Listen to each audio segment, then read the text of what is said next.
안녕하세요. 미정의 공포썰입니다. 오늘 이야기, 사연자님이 어렸을 적 겪은 일이라고 합니다. 어떤 이야기인지 지금 바로 시청하러 가보겠습니다. 이야기 시작합니다. 저는 광주에 거주 중인 30대 여성입니다. 이번 이야기는 제가 중학생 시절 겪은 일이고 한동안 트라우마로 인해 힘들게 지냈던 일입니다. 때는 지금으로부터 20년 전으로 돌아갑니다. 저는 중학생 시절 학교를 마치면 집에서 식사를 해결하고 집 앞에서 학원에서 오는 셔틀버스를 타고 학원을 다녀야 했는데요. 그날도 어김없이 학교를 마치고 버스를 타고 집으로 갔습니다. 한참 장마가 한참일 때라 날씨가 흐려서 그런지 아침부터 컨디션이 좋지 않았고 입맛도 없었습니다. 그래서 식사를 하지 않고 집에서 잠시 눈을 붙이고 잠시 뒤 학원 가는 시간에 울리는 알람 소리를 듣고 잠에서 깼습니다. 학원 숙제를 챙겨 집 앞에 오는 학원 셔틀버스를 타기 위해 나갔습니다.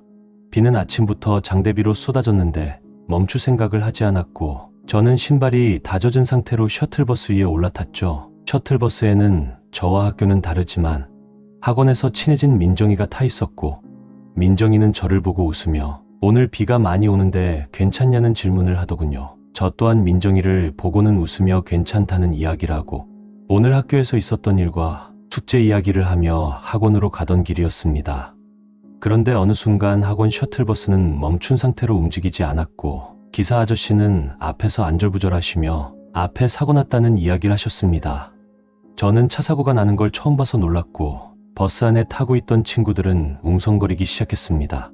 그리고 잠시 뒤 버스는 움직이기 시작했는데요. 저는 맨 뒷좌석에 앉아 있었는데 옆자리에 앉아있던 남자애가 궁금하다며 창문을 열었습니다.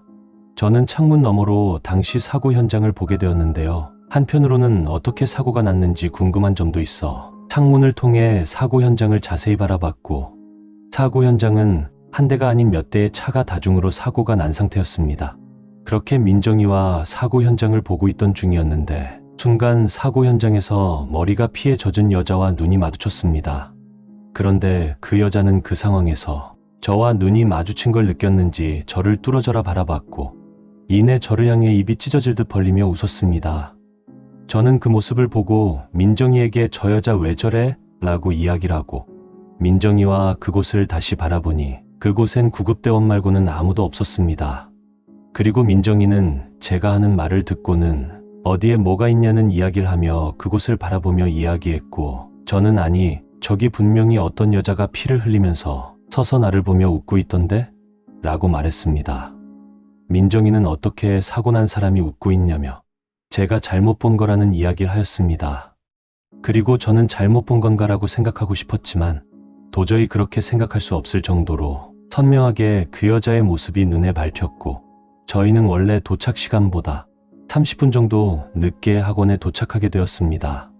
그래서 수업 중간에 들어가게 되었고 학원 선생님은 오면서 사고 난 사실을 알고 사고가 얼마나 심하게 났냐며 물어보더군요. 그렇게 사고에 대해서 같이 버스를 타고 있었던 남자 학생이 선생님과 아이들에게 말을 하고 있었습니다. 저는 계속 머릿속에서 사고 현장에서 봤던 피를 흘리고 있던 여자의 모습이 머릿속에서 떠나질 않았습니다. 그날은 학원에 오기 전부터 컨디션이 좋지 않은 상태였는데 비도 맞고 사고 현장에서 이상한 모습을 봐서 그런지 머리에 두통이 심해져 도저히 수업을 들을 수 없었고 선생님에게 이야기를 하고 도중에 조퇴를 했습니다. 미리 집에 전화를 한 상태여서 엄마는 저를 태우러 와주셨고 저는 오늘 사고에 대해 엄마에게 이야기했습니다. 엄마는 안 그래도 오늘 크게 사고가 나서 사람들이 사망했다는 이야기를 들었다고 했고 사고가 난 시간에 학원 버스가 그쪽으로 안 가서 다행이라고 하셨습니다. 그리고 저는 집에 도착하여 방에 들어가 누워서 잠을 청했는데요. 잠시 뒤 저는 한두 시간 정도 잠을 자고 일어나니 열린 제 방 문틈으로는 엄마가 요리하는 음식 냄새가 방 안으로 들어오고 있었고 제 방 침대 옆에는 어렴풋이 실루엣이 보이는 베란다 창문이 닫혀 있었는데 저희 집은 그곳을 화분에 물을 주는 용도로 사용하고 있었습니다. 그런데 그곳에서 머리가 긴 여자가 서 있는 실루엣이 보였고 저는 언니나 엄마가 그곳에서 화분을 보고 있나 생각하고서는 일어나지 않고 누워서 폰을 만지작거리고 있었습니다. 그 순간 밖에서는 엄마와 언니가 이야기하는 소리가 들렸고 저는 온몸에 소름이 돋았습니다. 그리고 천천히 고개를 돌려 창문을 바라보니 아까 그 실루엣은 창문에 밀착한 상태로 저를 바라보고 있었습니다. 저는 순간 너무 놀라 고함을 질렀고 고함을 지르자 아빠가 제 방 불을 켜고 달려왔습니다. 그리고 뒤이어 엄마와 언니도 제 방에 들어왔는데요. 저는 너무 무서워서 창문을 바라보지 못하고 손으로 창문을 가리켰는데 가족들은 창문을 한 번 바라보고 다시 저를 바라보며 뭐 때문에 그런지 모르겠다는 표정을 하고 저를 바라봤고 저는 어떤 사람이 창문에 붙어 있다는 이야기를 했습니다. 그리고 다시 용기를 내서 뒤를 돌아봤는데요. 그러자 뒤에는 아무것도 보이지 않았고 저는 창문을 열어보니 그곳엔 아무것도 없었습니다. 아빠는 오늘 딸이 컨디션이 안 좋아서 그런 거라며 이야기하셨고 늦은 저녁 식사를 마치고 다시 방에 들어가려고 하는데 아까 봤던 그 모습이 너무 또렷하게 생각이 나서 방에 들어갈 용기가 나질 않았습니다. 그래서 저는 아까 그 모습이 너무 무서워서 제 방에 들어가서 잠을 못 자겠다고 이야기하자 언니는 방을 바꿔주겠다고 이야기했는데요. 저는 언니에게 고맙다는 이야기를 건네고 언니 방에 들어가 잠을 청했습니다. 그리고 잠을 자는데 새벽 시간쯤 목이 말라 눈이 떠졌는데요. 언니 방문을 나서 주방으로 가려고 하는데 언니가 자고 있는 제 방 문 앞에는 머리를 길게 하고 검정색 옷을 입은 여자가 제 방문에 머리를 툭툭툭 치며 서 있었습니다. 저는 그 모습을 보고 자리에서 움직일 수 없었고 자리에 서서 몸이 얼은 상태로 모습을 바라보고 있었습니다. 그러자 그 여자는 제 시선을 느꼈는지 몸은 그대로인데 얼굴만 돌려서 저를 바라봤습니다. 그런데 그 정체의 모습을 보니 아까 사고 현장에서 눈이 마주친 채 저를 보고 웃고 있던 그 여자였고 옷에는 검붉은 피가 묻은 상태였습니다. 순간 고개만 돌아간 상태로 저를 향해 빠르게 다가왔고 그 여자는 저를 보며 재밌지? 재밌지? 라는 이야기를 반복했습니다. 저는 고함을 지르며 그 순간 정신이 번쩍 들었는데요. 일어나 보니 저는 언니 방 침대에 누워 있었습니다. 침대 옆 책상에서는 등교를 알리는 휴대폰 알람 소리가 울리고 있더군요. 저는 꿈이라고 생각하고 방에서 나갔고 학교 갈 준비를 마치고 언니와 버스 정류장에 걸어가던 중이었는데요. 언니는 어젯밤에 문을 잠그고 자고 있는데 누가 방문을 계속 두드렸다고 했고 너무 피곤해서 문을 열지 않았다고 이야기하더군요. 그리고는 혹시 너가 문을 두드렸냐고 물어봤는데요. 저는 언니에게 어제 새벽에 봤던 이야기를 꺼낼 수 없었고 어젯밤 제가 꿈에서 본 모습이 꿈이 아니었다는 생각이 들더군요. 그리고 그날 이후 자주 꿈에서 그 여자가 나와 저를 괴롭혔고 꿈이라고 생각했던 일들이 항상 실제로 일어나 있는 상황이었습니다. 또 제가 아닌 언니도 자주 이상한 증상을 겪게 되었는데요. 언니는 학교에서 마치고 혼자 집에 와서 낮잠을 자던 중에 한 번도 겪어보지 못한 가위에 눌렸는데 피투성이에 눈동자가 보이지 않는 눈을 뜬 여자가 방문 앞에서 언니를 보며 소름 돋게 울고 있었다는 이야기를 해주었는데요. 저는 언니에게 사실대로 처음 그 여자를 본 일을 이야기해 주었고 저희는 부모님에게 이런 이야기를 전달했습니다. 그러자 부모님은 아무렇지 않게 너희가 사춘기여서 상상력이 풍부해져서 그렇다는 이야기를 하셨고 며칠 뒤 집에 할머니가 오셨는데 그날은 처음 보는 아주머니 한 분을 데리고 오셨습니다.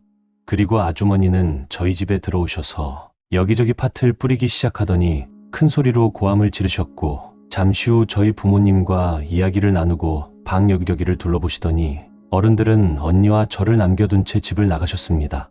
그리고 한참 뒤 부모님은 들어오셨는데 들어오면서 한 이야기가 진짜 그런 일이 있을까라며 이야기하셨고 매일같이 저와 언니에게 오늘은 괜찮지? 라며 물어보셨고 부모님은 매일 밤 어디론가 음식들을 챙겨서 나갔다가 1시간 뒤쯤 집으로 돌아오셨습니다.